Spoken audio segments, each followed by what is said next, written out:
Hey everybody, welcome back to the channel. So today I'm going to run you through how to replace the fuel filter on a Renault Megane. Now, really simple to do, but it's just, I don't know why they put it in such a stupid place.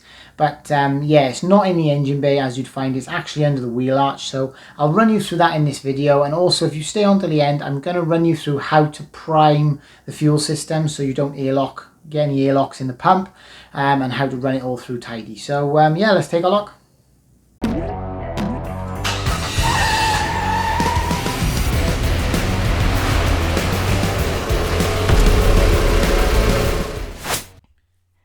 And if you get value from this video, hit the like button and subscribe to support this channel. Right then, so as you'll see on this Renault Megane, we're in the engine bay and there's no fuel filter, which makes it a little bit difficult when you're trying to service it, but that's what we're going to run you through now. So if you locate the little bulb, which is obviously the primer for the fuel system, now you'll see this pipe here disappears down underneath the headlamp, and that's where the fuel filter is. So you don't actually get to it through the engine bay. What we're going to do is we're actually going to remove the driver's side front wheel, which is the right hand, and to get to the fuel filter. Obviously you wouldn't want to take the headlight out, and even so you wouldn't be able to get it out. So what we're going to do, we're going to jack it up, support it, and remove the front wheel, and then we're going to take this inner wing out and replace the fuel filter. So there we are. So the wheel's now removed. I've now got it jacked and axle standed. I never work on a vehicle unless it's supported.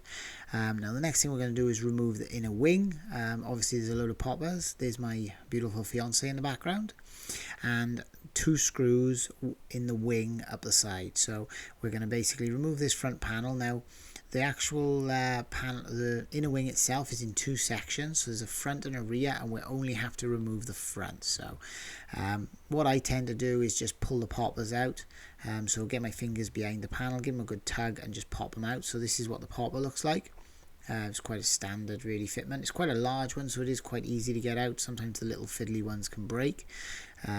So yeah, so I just get to light in there now and remove these 2 screws into the wing. So now these were 7 or 8 mil, I'm not 100%, but something like that. It's a little quarter drive there I got to take these 2 screws out, so I can get the panel loose. And then what I'll do is just get my hands behind the panel and just pull all the poppers out.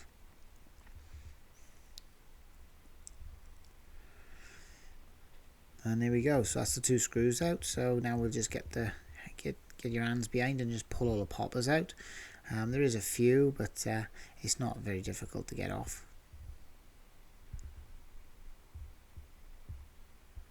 Yeah, now see, as you can see with them 2 screws out, we can just pull it out a bit and get your hand behind it and pop them out.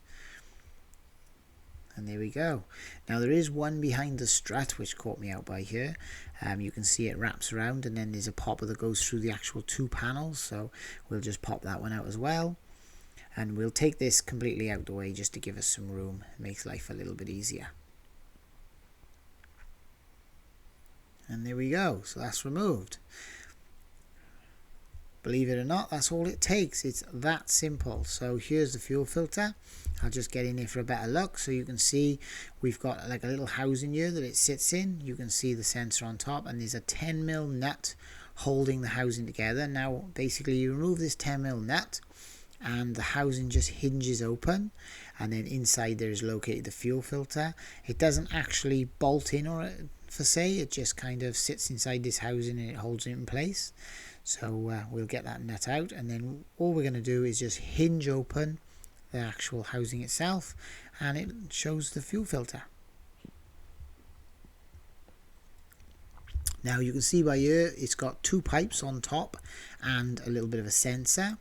There's a green plug on it and 2 pipes. Now the pipes are color coded, so you've got a green tab and a white tab, and they are marked on the top of the filter so you know which one goes where. So we'll show you that when we get it on the bench after. So you can see there now there's the green, and just on the right is the white, and then we got a green plug on the sensor. So now the first thing we'll do is just get this sensor off. So just push down on the tab on top and give it a pull, and off it pops. And then you can see there, you can see that little tab I just pushed down on. So I'll just tuck that up out the way so it doesn't get caught. Now the filter is color coded, so you shouldn't have no trouble, but what we're going to do is just put a screwdriver underneath the port and just push the tab in with a screwdriver. I find it easier to do this and try and get your hand in there. The last thing you want to do is break one of these pipes because they're all plastic. So I'm just basically pushing the tab in, the color tab, and basically applying a little bit of pressure underneath to pop the pipe up. And there she goes, that's the two of them. Now, I did make a little bit of a mess by here, so if you think about it, just get a little drain tub or something, because whatever fuel is in these pipes will leak out. So just put a little tub or a rag on the floor. I made a little bit of a mess, but it's not the end of the world. So here we are on a bench. Now there's my new filter. Now I only use Marla filters, only really because they are OE quality, and I like to stick to OE products.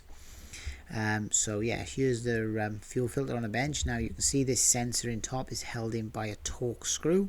Now we need to remove this to swap it to the new filter. So we're going to go ahead and remove that screw.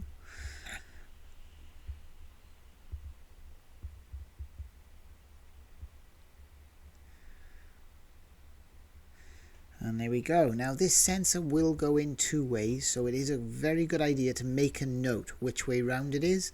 So as you can see, with the sensor pointing towards me now, I've got the white on the right and I've got the green on the left. You can see it's just got like paint on top of it, and if I show you the new one, it's a lot clearer. You can see the new one has got quite new paint dots on it. Now you'll see there's two threaded parts either side, so the sensor will go in both ways round. So it is definitely worth making a note of which way round your sensor is, because otherwise when you go to put him in, your sensor will be facing the wrong way and you have to take it all back apart again. So that's what we're going to do, is just make a note, and then we know which way round it goes. You wouldn't believe how many times I've took these things like this apart and then put them back in the wrong place and then had to mess about. So yeah, so it basically goes down through the center. So I'm going to remove the cap off the bottom because that needs to be swapped onto the new filter. It's like a little drain cap. I don't know why, but why it doesn't come with it, but it doesn't, so I've got to swap it. And then I'm going to just pull the sensor. Now the sensor is a bit tight. I'm trying to get it out here, and as you can see, it's not coming very easy. So on the back side, where the actual Torx bolt go, there's a little gap that you can get a screwdriver under. So get it in as close as you can to the actual main plastic body, because obviously you don't want to break it, and just pop that out. So as you can see, it comes out quite easily with a little bit of pressure. So I'm just going to give everything a good clean as I do it, so make sure it's all nice. So we got a new packet of O-rings that come with the filter. Again, that's why I stick to OE quality, because you know it's going to be right. So we're going to go ahead and swap all the O-rings. Now there should be 4 O-rings, 3 for the sensor and 1 for the cap on the bottom. And I'm just going to lay them out just so I can see what I got there, so I know exactly what I got to replace. And just to make sure, it's good practice just to make sure you've got everything. Let's try and get you a better angle here so you can see a bit better what's going on. And there we go. So again, make a note which way round it is. I can't stress that enough, because you know it's annoying when you put this together and then you have to take it apart and do it again. So I'm going to take a clean rag now and give it a good wipe and make sure it's all nice and clean. Now this is obviously a water sensor to make sure obviously your fuel's nice and clean, to warn you on the dash if you get water in your filter. So we're going to go ahead now and just replace the O-rings. And there we go. That's them all off. So we'll give it a good clean now. We got all the O-rings off. Make sure it's all nice and clean. And then we'll go ahead and fit the new O-rings.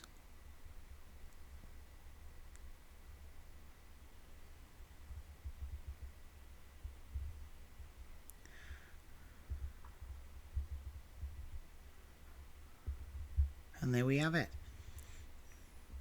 Now the last one's obviously for the drain cap, so we'll go ahead and take the O-ring off and replace that.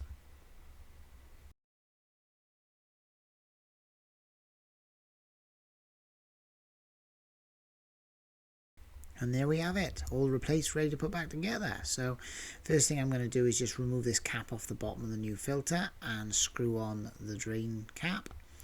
I guess this is in case you ever want to drop, if you did get water in your fuel, you could always just loosen this or remove it and let some fuel drain. But I got to be honest with you, it's in such an awkward place, I think I'd just replace it.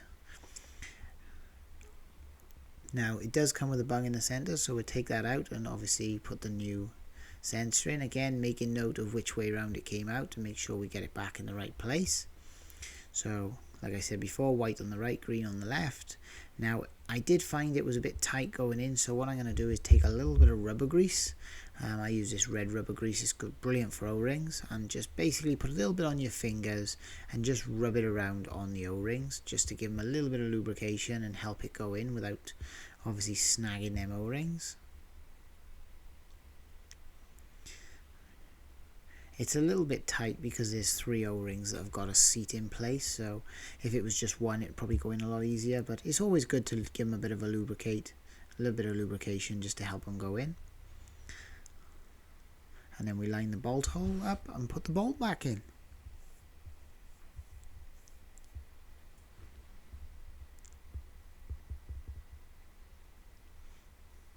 And there we have it. That's our new fuel filter ready to refit.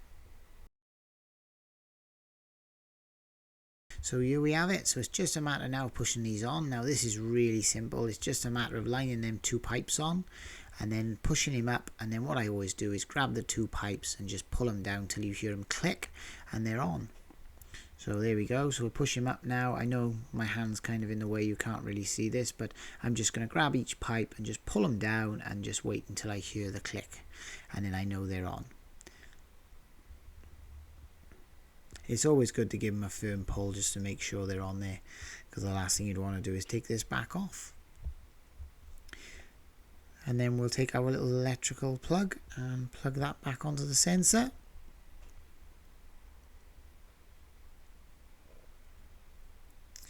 And that's it, believe it or not. It's just a matter of rebolting it back in place.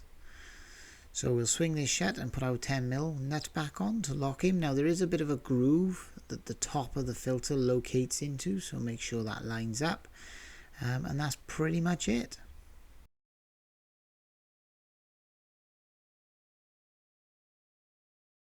I'll leave it there for assembly. I think you can figure out how to put the wing on the wheel yourself. Now obviously we've got a primer. Now the problem is, what's going to happen if we just pump the primer? It's going to suck fuel up from the tank, pump it down through the filter, but then the air will struggle to get back to tank. So what we're going to do, we're going to follow this pipe, and you can see it goes onto the fuel pump, and we're going to remove this pipe that goes from the filter to the engine, so this one by here, and I'm going to put it into a jar, and I'm just going to pump all the air out of the system to obviously bleed it. So I'm just going to, again, it's the same as the ones underneath. There's a little bit of a tab you put in. I'll just give the pipe a bit of flex. There's a bit of a tab you push in and you lift the pipe up. So that's obviously removed off the pump. And I'm just going to put it into a jug. So I got a little jug here just to catch the diesel so it doesn't leak over the engine. And then what I'm going to do is grab that bulb, you know, that actually hand primer there, and I'm just going to keep squeezing it until all the air comes out and it starts pumping diesel into the jug. Once it starts pumping diesel, then you know, you'll feel it, it'll have air in it for a while, and then all of a sudden you'll feel the diesel come up to the bulb, and then obviously you're pumping that diesel into the filter, and then once you've filled the filter and filled the pipe, it'll squirt out, so you know you've got all the air out. And there we go. So it did take a bit longer than that. I obviously cut the video just to make it a bit quicker, so just give it a bit of a shake there and stick him on. I did spill a drop on the pump, but it's not going to hurt. And then click that back on. Now once the pipe is clicked back on in place, what you're going to do is just give it another couple of pumps, because obviously what you want to do now is you want to push the fuel into the pump. So just give it a couple of squeezes until it goes, and you can see now it's gone quite hard. That's how you know it's all primed up, ready to start. And that's it. It's that simple. You should be able to do it yourself, I'm sure. And yeah, thanks for watching. And if you get value from this video, hit the like button and subscribe to support this channel.